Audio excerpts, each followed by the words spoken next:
More now on that breaking campaign news. As we reported, the New York Times has published an article featuring two women that allege Donald Trump inappropriately touched them.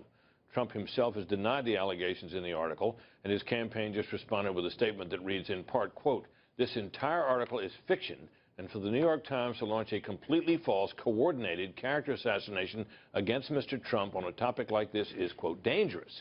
We should also point out one of these allegations is from 30 years ago. Now, with TMZ reporting today that NBC planned to hold the video until last Friday, the one we all saw last week, so they could influence the debate, it is only fair to ask if the New York Times has been holding this story. Our nightly political panel is back. Guy Benson, political editor at townhall.com, and Nina Easton of Fortune magazine. Guy, I understand that since you guys were last here in this room with me, that a couple of further allegations have surfaced? Right, so just coming across Twitter, but it's the Palm Beach Post and KING in Seattle, right, both reporting separate women now coming forward and saying that Trump groped them. One, I guess, more recently, one saying it was 13 years ago. The woman in Palm Beach, or at least in Florida, saying this happened down in Florida and that she told friends and family at the time, and then she decided to come forward when she saw Donald Trump at the debate deny that he had ever followed through on what he described in that tape with Billy Bush. And again, none of these women, I think it's important to point out, went to the authorities at the time. The Trump people will point to that, and I think that they are right to do so.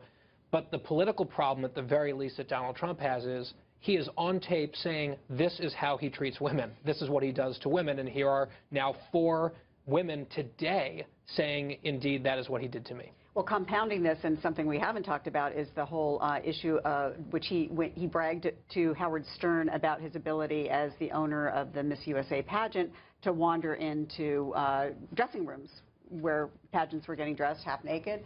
And we some cases, some women have said fully naked. And fully naked. And there are reports that came out today and yesterday that this also was the Miss Teen USA pageant, where you have girls as young as 15, and he walked in, and there are some pageant candidates on the record talking about that. So the whole swirl of this is not good for Donald Trump, but he is going to keep pushing back on it. Well, no doubt about that, and I suspect we'll hear more from the campaign over the next 24 hours about that. Something that probably needs to be discussed here is the effect of things like this on a campaign are twofold. It is the seriousness with which the people take the allegations, but it is also the effect that allegations like this have on a campaign's ability to get out whatever other message it's trying to communicate.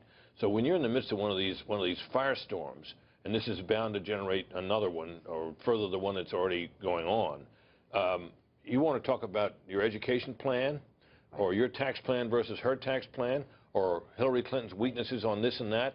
That stuff is drowned out. This is going to be what makes the news, and his response to it will make the news, right? And it also drowns out the WikiLeaks controversy over Hillary Clinton. More people are going to understand this, relate to this, than they are about the dodging and calculating that goes on inside her campaign, or for that matter, what one of her aides might have said about Catholics. I mean, it trumps all of the stuff that might have hurt. No pun intended. No pun intended. No pun intended. And isn't it a coincidence that Donald Trump's ability to get billions of dollars of uninterrupted, basically unchallenged airtime just expired as soon as the Republican primary ended? Look at just the last day. It's 4 women, 3 different news outlets. I would be astonished if the Democrats were not behind some of this. This feels coordinated. The media had some of this stuff. NBC apparently sat on the tape. Look, I'm not going to defend what Donald Trump said in that tape at all. It cannot be defended. But if NBC and TMZ reported this, if NBC and their executives had this information weeks or even months ago, and they held on to it to drop it when it had maximum electoral impact, that is not journalism. That story also said that they were going to expunge Billy Bush's piece of it out of the tape before they put it out. And that got short, and then they decided to hold it because they didn't.